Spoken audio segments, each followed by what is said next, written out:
الرجيم بسم الله الرحمن الرحيم اللهم صل وسلم على سيدنا محمد وعلى آله وصحبه وسلم اللهم صل وسلم على سيدنا محمد وعلى آله وصحبه وسلم اللهم صل وسلم على سيدنا محمد وعلى آله وصحبه وسلم وعلى نية المقصود وقبول الدعاء ودافع البلاء وغالب الانتشار الأمور حبيبنا شفينا وسيدنا مولانا محمد الشريف المصطفى صلى الله عليه وسلم الفاتح إلى حضرة النبي وآله بسم الله الرحمن الرحيم الحمد لله رب العالمين الرحمن الرحيم مالك يوم الدين إياك نعبد وإياك نستعين اهدنا الصراط المستقيم صراط الذين أنعمت عليهم وغير المغضوب عليهم ولا الضالين آمين اللهم افتح لنا كل خير وادفعنا كل شر اللهم افتح لنا كل خير وادفعنا كل شر اللهم افتح لنا كل خير وادفعنا كل شر اللهم سلنا ما نريد ونجنا ما نخاف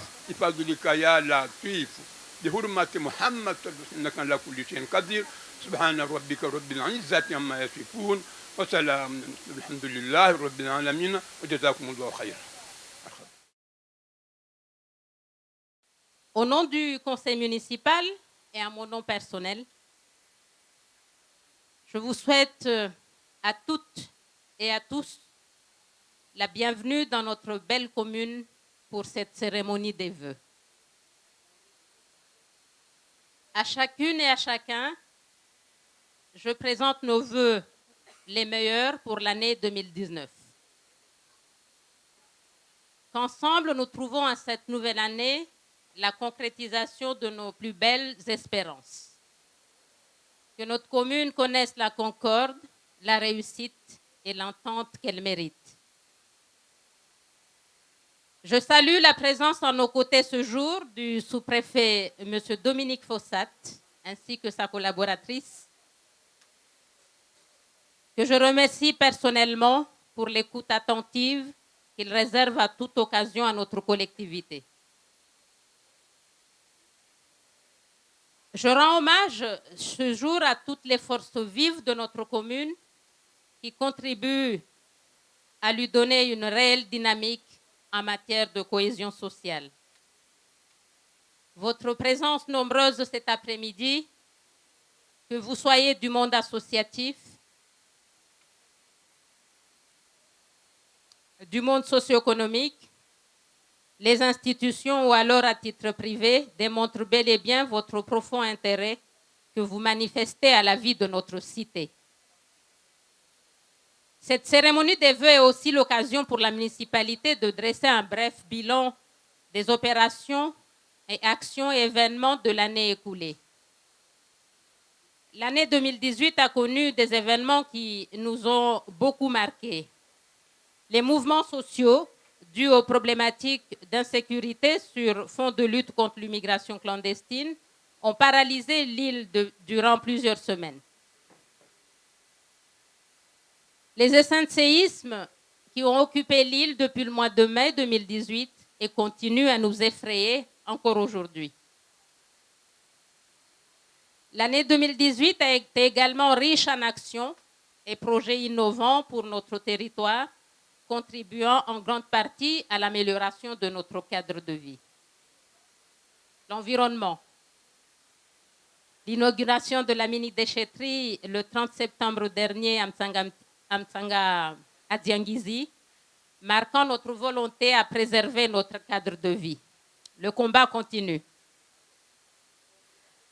En matière sociale, la montée en puissance des actions de la Régie de quartier, un service qui nous a été financé par l'État en 2017, installé à la MJC de Mangajou, a permis à nos jeunes de s'insérer dans la vie active. Sans oublier notre ambition de continuer à améliorer de jour en jour les conditions de vie de nos personnes âgées ou en situation de handicap dans le cadre de l'action sociale du CCAS, toujours en montée en charge. Concernant la jeunesse et la petite enfance, un programme ambitieux de mise aux normes des équipements sportifs de la commune est engagé. Il a commencé par la construction des vestiaires de Bandjani, dont les travaux sont en cours de finition. La mise aux normes du terrain de foot de Mangajou, qui est aussi programmée à hauteur de 2 millions d'euros.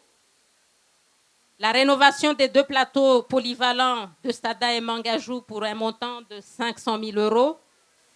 La procédure de consultation des entreprises vient d'être lancée pour un début des travaux sous peu.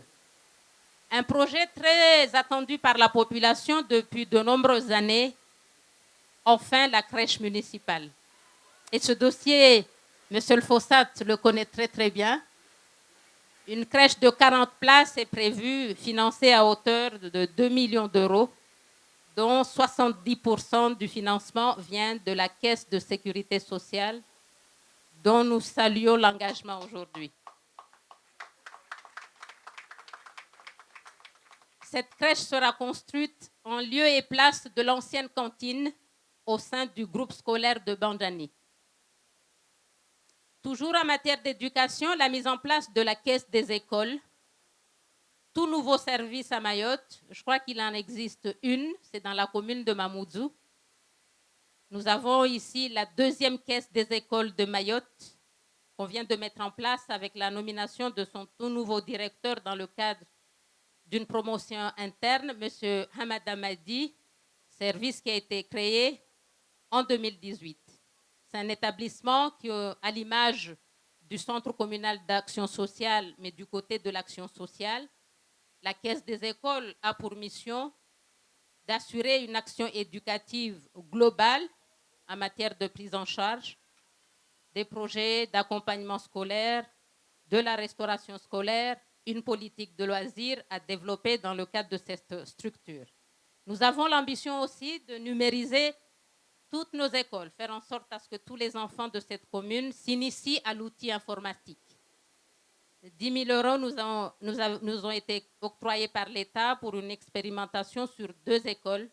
Nous envisageons de le généraliser sur l'ensemble des écoles élémentaires de la commune. Nous poursuivons également notre gros chantier de mise aux normes des établissements scolaires, volet rénovation, mais aussi construction de nouvelles salles de classe en partenariat avec l'État exclusivement. La rénovation de l'école Sada de Bandani, réceptionnée récemment pour un montant de 600 000 euros. La construction de 6 nouvelles salles de classe, toujours dans cet établissement scolaire, avec comme ambition dans tous les établissements scolaires de la ville de construire en même temps des salles de réfectoire pour permettre à nos enfants d'avoir un repas digne de ce nom au sein de nos établissements scolaires.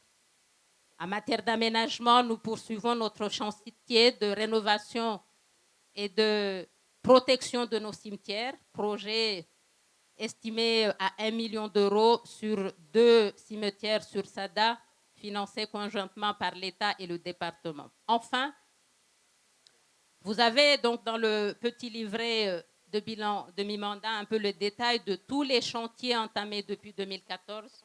Mais là, aujourd'hui, à l'occasion de cette cérémonie des vœux, nous avons souhaité mettre l'accent sur le projet de la nouvelle mairie de Sada. Monsieur Fossat, permettez, venez vers moi pour voir un peu, nous venons de dévoiler justement la maquette.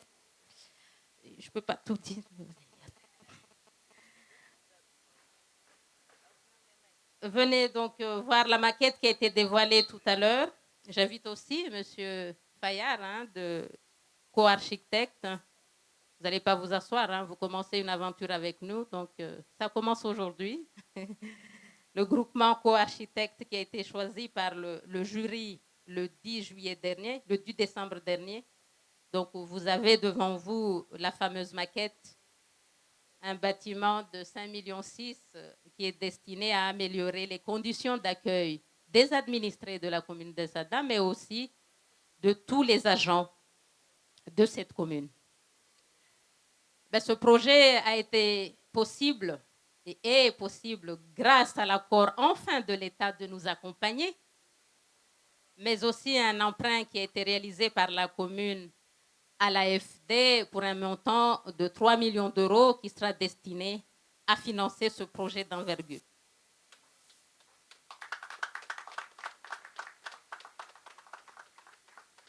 Voilà, mesdames et messieurs, L'ambition qu'on a cette année, en tout cas pour commencer ce projet, monsieur le sous-préfet, c'est un projet très attendu par la population depuis au moins une quinzaine d'années. Hein? Donc, nous ne pouvons plus prendre de retard. Donc, monsieur Bayard est là pour répondre à vos questions concernant en fait, le contenu. Parce que nous voyons des dessins, mais c'est lui qui a même de nous expliquer un peu le contenu de ce projet. L'un des critères qu'on a souhaité mettre en valeur avec mes collègues élus, c'est de concevoir un bâtiment qui respecte toutes les notions de développement durable, d'économie d'énergie. Monsieur Bayard va nous en parler tout à l'heure, récupérer l'eau, éclairage solaire, économie d'énergie et tout. Voilà aujourd'hui le projet phare qu'on a souhaité dévoiler à la population pour qu'enfin on puisse recevoir les administrés dans des conditions dignes pour un service public digne.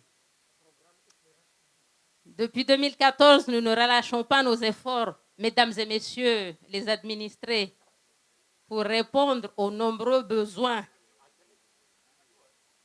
de la population, mais dans un contexte budgétaire très contraint. En effet, sachez que la commune était en déficit depuis au moins 10 ans. Nous venons d'en sortir. Je pense que nous pouvons en être fiers. Ça n'a pas été facile parce que c'est très difficile de gérer une commune en déficit face aux nombreux besoins de la population. Nous avons sorti la tête de l'eau, la situation reste encore fragile, mais je pense que nous pourrons y arriver. Je veux ici, pour terminer, adresser mes vœux et remerciements à l'ensemble des agents de la mairie. Nous ne les oublions pas. Oui, nous pouvons les applaudir parce que la tâche est difficile pour eux. En tête desquels le directeur général des services, M. Saïd Kambi. Nous avons une pensée toute particulière pour lui, car actuellement hospitalisé à La Réunion. Nous lui souhaitons un bon rétablissement et prions qu'il soit parmi nous sous peu. Je n'oublie pas, évidemment, l'ensemble du personnel, des chefs de service jusqu'à la femme de ménage. Vraiment. Je n'oublie pas ce personnel qui s'investit pleinement au quotidien dans leur mission du service public de proximité. C'est très difficile pour eux.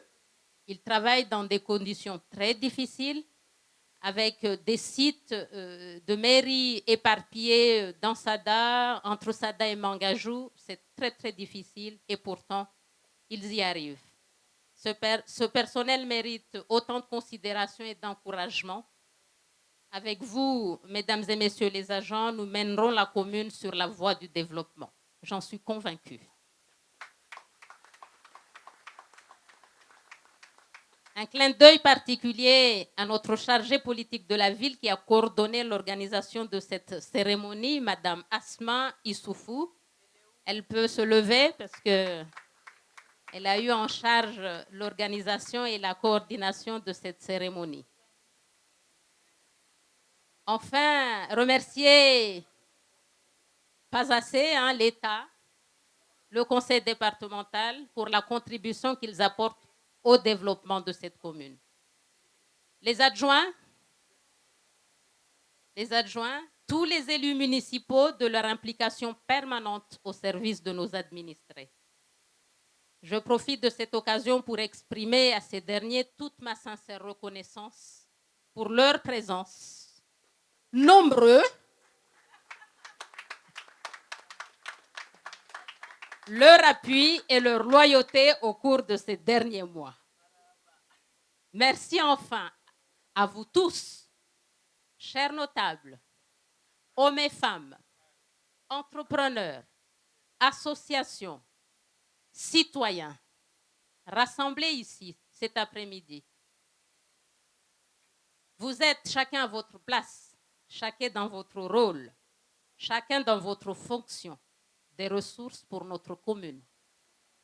Je n'oublie pas évidemment nos partenaires institutionnels, cabinets privés qui nous soutenaient pour amorcer ce développement. Que 2019 vous soit douce et forte, que vous puissiez, chacun avec vos familles, vos amis, toutes celles et ceux qui vous entourent, recevoir santé, bonheur et réussite.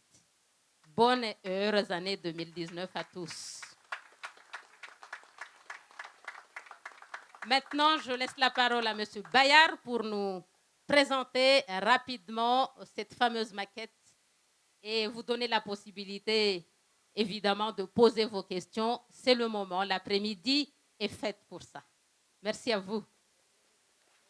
Nous terminerons évidemment cet après-midi par un pot d'amitié que la commune modestement vous offrira. Monsieur Bayard, la parole est à vous. Merci à vous. Je vais faire court, je n'ai pas trop l'habitude de ce genre d'exercice. L'agence Co-Architecte est spécialisée justement dans l'architecture bioclimatique et les politiques énergétiques. C'est pour ça qu'on tient à remercier Madame la maire et tout le conseil de nous faire confiance sur ce projet qui aussi pour nous a beaucoup d'importance et beaucoup d'enjeux. On m'a prévenu de tout de suite rassurer sur une image qui est celle du bois. Alors sachez que nous travaillons depuis plus de 15 ans avec le bois dans le milieu tropical. Qu'on en connaît les limites, les avantages et les inconvénients. Donc ce que vous voyez sur ces images-là, c'est le bois, il est là pour le rôle qui va lui être dévolu, celui de la protection du bâtiment au niveau solaire. Donc la structure est en béton. Et le bois est uniquement là pour protéger tout en permettant au vent de circuler.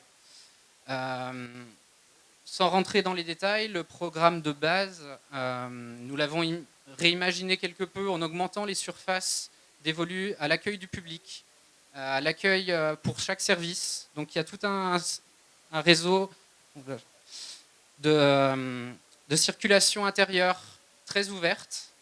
Et les petites maisons que vous pouvez voir ici, en fait, regroupent les blocs de service. Mais toutes les circulations, elles, se font dans un intérieur très très ventilé, où on pourra imaginer des fonctions supplémentaires, mais surtout permettre l'accueil des gens dans des bonnes conditions, sans avoir trop chaud, notamment.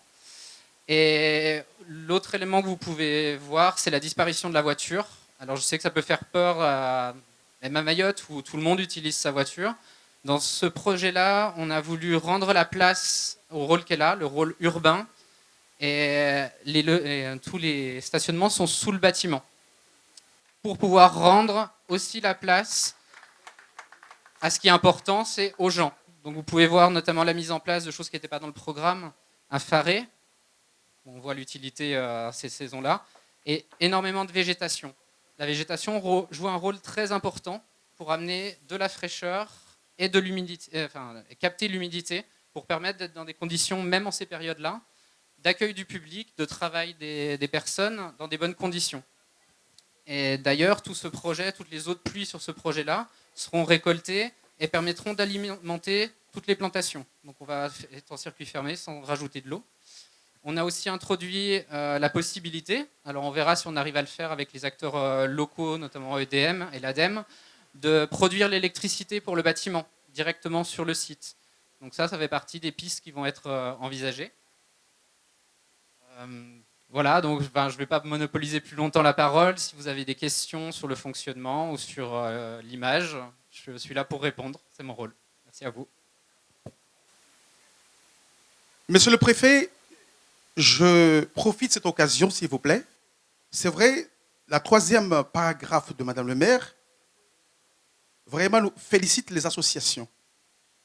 Parce que nous ouvrons dans la commune de Sada. Moi-même, je me présente, je suis Monsieur Bakar. Je suis administrateur au CACS de Sada. En même temps, je suis le directeur de l'association MC Cano Les AI, c'est-à-dire association intermédiaire. Notre objectif, justement, c'est de pouvoir accompagner tous les demandeurs d'emploi du Sud, notamment ceux de Sada, nous avons la chance que le siège de Msikano, il est à Sada.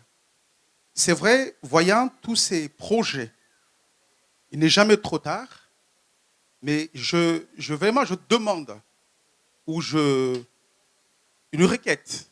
Parce qu'on a vu que ces derniers temps, il va y avoir, en 2019, il va y avoir beaucoup de projets. Et comme vous le savez que nous accompagnons les demandeurs d'emploi, nous les mettons à mise à disposition, nous les accompagnons, ça veut dire tout simplement que nous devons les insérer un jour dans une entreprise. Donc, nous demandons, s'il vous plaît, si c'est possible, dans tous ces projets, faire de sorte que nous puissions également mettre ces demandeurs d'emploi, les proposer dans toutes les entreprises qui vont œuvrer dans ce bâtiment. Il ne faudrait pas que toutes les entreprises viennent à Sada pour travailler, mais nos jeunes sont là juste en train de sortir leurs yeux et regarder. Et c'est possible, monsieur le préfet, le représentant du préfet, c'est possible qu'on pourra donner cette occasion à tous les chômeurs de Sada. Ces CAS, ils ont aussi ce projet. Msikano, ils ont ce projet. C'est vraiment un privilège pour nous. Je m'adresse aussi à monsieur le président de Siam, qu'on a vu un grand projet de station d'épurement à Chikoni, mais on n'a pas vu un seul chômeur de Wangani, Chikoni et Sada pouvoir quand même faire une forcée de formation, parce que plus tard, l'objectif, c'est quoi? Il faut que ces entreprises découvrent ces jeunes, et c'est l'avenir. Vous avez tout à fait raison et votre demande sera prise en compte dans le cadre des clauses sociales possibles au niveau des marchés. Donc, le DGA me le confirmait ici. Pareillement, le groupement d'architectes. Donc, c'est quelque chose de complètement envisageable dans le cadre des marchés et c'est ce que nous allons faire. Nous prenons l'engagement donc aujourd'hui. C'est réglementaire et puis c'est prévu donc de faire travailler nos associations localement. Cette deuxième partie qu'a souhaité Madame le maire, c'est entre vous, sa population et elle, pour répondre à vos questions par rapport à ce bébé, cette construction de la nouvelle mairie. Encore, Monsieur Dodo. Oui, Madame le maire, vous venez de nous présenter une très belle maquette sur la mairie du futur. Je voudrais savoir à quelle date est prévue la pose de sa première pierre. Merci. Donc, nous faisons une réunion pour commencer ce chantier lundi prochain. Je vous laisse le soin de donner le détail après parce qu'il y a le permis de construire à faire. Donc, c'est une aventure qui commence. Merci. Donc, nous signons l'ordre de service de démarrage des études aujourd'hui pour un démarrage prévisionnel dans un an, à la fin de la saison des pluies. Donc, on ne commence pas les travaux de terrassement ou de démolition tant qu'il y a la saison des pluies. Donc, ça sera soit février, mars ou avril 2020. Maintenant, on va passer à la signature de l'ordre de service. Madame, Messieurs, la signature de l'ordre de service. Monsieur le DGA, vous êtes l'expert aux côtés de Madame le maire et... Voilà, Mesdames, Messieurs les élus, aux côtés de Madame le maire. Wasinya mkataba handra utsengedzao ziasimbeli vavo rosona basabanu wasujosinya zihaza handra za lazima ziandise para watu wafanye mitwalan ya uasi wa ila mirio zonte za sharia lisifanyishiho. Ah ben, bien évidemment.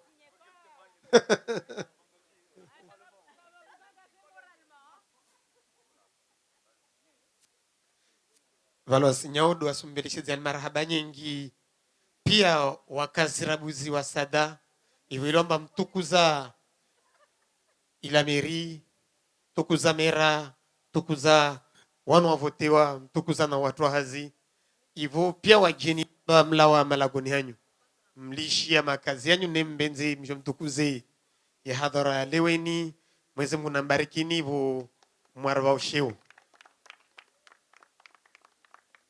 Un grand merci à l'ensemble de la population de Sada pour avoir honoré ce moment fort. Merci vraiment. Et merci à toute autre personne non résidente Sada. Mais vous avez accepté d'honorer ce moment. Merci 1000 fois. Madame le maire, merci déjà pour la qualité de l'accueil, mais également la qualité de l'organisation de la cérémonie. Il me semble que ça sera à noter, à marquer dans l'histoire que Madame le maire ou Assada, ils savent bien faire les choses. Et ça, c'est important à le souligner. Vous dire aussi toute notre admiration pour cette belle structure, cet hôtel de ville, en tout cas sur la maquette. Et puis, on verra le concret. Dans combien de temps, on ne sait pas. Sauf que ma question, d'abord, une remarque, une petite précision et puis une question. Monsieur l'architecte, vous nous avez dit que comment on appelle ça, le parking sera sous-sol. Vous félicitez pour cette belle idée parce que l'on connaît les difficultés quand on circule à Sada, quand on veut se garer. Je pense que c'est déjà une très belle idée. Ma question est la suivante. Est-ce que sur ce parking, vous avez prévu uniquement parking pour le personnel ou un citoyen lambda que je suis, je viens à la mairie, je peux me garer? Voilà. Merci, Abdoul. D'abord, ce n'est pas l'idée du groupement des architectes, hein. C'est l'idée des élus. Il faut rendre à César ce qui appartient à César, n'est-ce pas, chers collègues, hein? L'idée de faire un parking sous-sol, c'est l'idée des élus, pas des architectes. Les architectes font ce que les élus veulent, n'est-ce pas? Oui, donc effectivement, nous avons prévu ce parking pour le personnel, mais nous avons fait le lourd choix, effectivement, d'enlever le bâtiment là où nous sommes, parce que nous avons ça en tête, la difficulté des riverains, notamment ceux qui habitent à côté, hein, du quartier de la mairie, à se garer. Donc, le bâtiment actuel, mairie, sera enlevé pour faire de la place, justement, devant la mairie, pour permettre de prévoir des parkings pour les riverains. Donc, parce que les parkings sous-sol du bâtiment ne suffiront pas pour faire face à ce besoin, d'où la décision qui a été prise d'enlever ce bâtiment pour faire de la place et prévoir du parking. Mais la question du parking nous est en tête, hein, de toute façon, de manière générale au niveau de la commune. Nous réfléchissons actuellement à une déviation des sens de circulation pour permettre de désenclaver un peu la circulation dans la ville parce que c'est très asphyxié. Mais sachez que nous avons un projet d'envergure. On n'en a pas parlé aujourd'hui, mais on en a plein. Hein. Lisez le petit livret de bilan de mi-mandat. Nous avons un projet d'envergure pour désenclaver ce centre-ville. En 2014, quand nous sommes arrivés, nous avons eu un projet là sur table qui était là depuis une vingtaine d'années, le projet de Erachi Kuchuzatini. Je sais qu'il y en a plein d'entre vous qui en ont entendu parler. Ce projet de Erachi Kuchuzatini part d'ici jusqu'à la boulangerie et prend toute une pâtée de ce centre-ville. Alors ce projet, la nouvelle municipalité, cette municipalité a pris la décision de le transformer en ce qu'on appelle l'aménagement du centre-bourg. Ce sont d'autres financements pour aménager un peu ce centre-ville, le désenclaver, l'aménagement du front de mer, parce que vous remarquez bien que notre centre-ville tourne le dos à la mer. L'idée, c'est d'enlever toutes ces maisons, et ça sera fait, puisque de toute façon, nous sommes contraints par, et le PPRN est passé par là, le plan de prévention des risques naturels. Toutes les maisons qui sont au bord de la mer sont frappées par un risque, ce qu'on appelle un risque de submersion marine. Nous avons le devoir, c'est de notre responsabilité, nous les élus, de chercher d'autres fonciers pour faire du logement social, pour enlever toutes les personnes qui habitent au bord de cette plage, les reloger ailleurs de manière digne, avec du logement social, ce qui permettra par la suite de désenclaver cette ville, ouvrir la ville à la mer et faire bénéficier du centre-ville de Sada des fonds d'aménagement de centre-bourg. Mais ça, c'est un projet à long terme. Nous l'avons enclenché maintenant en partenariat avec l'intercommunalité Centre-Ouest, puisque la mission aménagement est partie à l'intercommunalité. Mais nous travaillons avec l'intercommunalité en étroite collaboration, en partenariat avec l'établissement public foncier qui a été installé à Mayotte en 2016. Et l'objet donc de l'établissement public foncier, justement, c'est de trouver du foncier, faire ce logement social pour nous permettre à aménager enfin ce centre-ville, le désenclaver, faire plus de voies de circulation et permettre à nos centres-villes de se moderniser.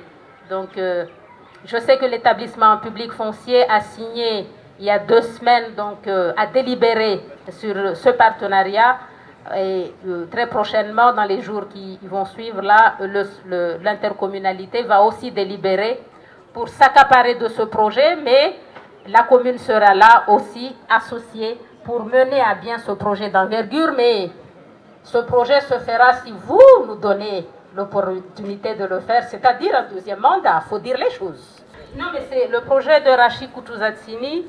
Je ne sais pas si notre conseil départemental est là, M. Nomani Ousseni le connaît très très très bien. Ce projet, comme tant d'autres projets, je passe au marché couvert, un projet qui date de 15 ans. Je passe au vestiaire en cours de construction, un projet qui date de 15 ans. Je pense à l'aménagement des cimetières, des projets qui datent de 20 ans. Ah ben, à un moment donné, il faut faire les choses. Donc nous, on a pris à bras-le-corps ce projet, on le confie à l'intercommunalité, à l'établissement public foncier pour qu'on puisse bénéficier des fonds d'aménagement de centre-bourg. Monsieur le préfet, vous connaissez très bien ce sujet. Donc nous avons cette ambition, effectivement, de moderniser ce centre-ville et nous ne passerons que par là. Madame le maire, vous avez fait un exercice formidable. En tout cas là-dessus, chapeau. Mais bon, je ne vous permettrai pas non plus de parler toute l'après-midi. On avait fixé d'aller jusqu'à 16h. Après, la jeunesse en demande.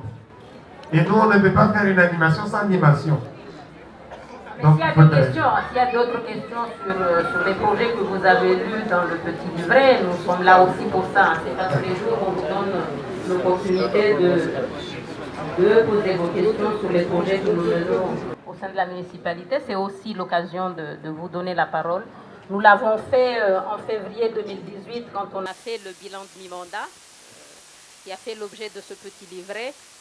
Tous ces projets sont d'actualité, d'avenir, donc c'est le moment de poser les questions, sans oublier le projet phare, parce que c'est celui-là qui nous capte aujourd'hui. Alors on m'a soufflé qu'il y a un gros projet d'envergure que j'ai oublié, mais il y en a tellement. C'est la modernisation de l'éclairage public de la commune, c'est bien ça? C'est pareil. La modernisation, effectivement, de notre éclairage public. Nous sommes en train le réseau est saturé, la commune a grandi, il y a de plus en plus de maisons et le réseau de l'éclairage public n'a pas été réfléchi. Alors nous entamons ce chantier avec l'ADEME et l'État qui a commencé à nous financer pour commencer à mettre en place l'éclairage solaire. Mais l'AFD nous accompagne à hauteur de 900 000 € pour approcher ce qu'on appelle le contrat de performance énergétique. Ça n'a pas encore été mis en place à Mayotte. Donc nous allons entamer ce chantier grâce à l'aide de l'AFD qui aide les collectivités pour tout ce qui est développement durable.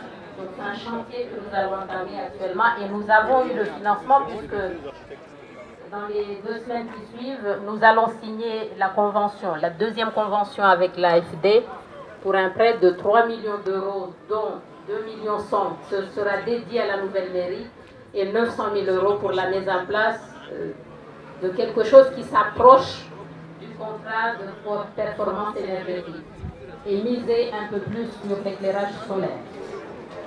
Nous avons un projet effectivement de mise en place d'une maison des services publics à Sada. On n'en a pas parlé, mais c'est dans le livret. Donc en lieu et place de l'ancienne MJC qui est juste à Cavani, là. Donc nous avons l'ambition effectivement de créer cette maison de service public et permettre à nos administrés d'avoir recours à un service public de proximité sans aller se battre à Mamoudzou avec les embouteillages.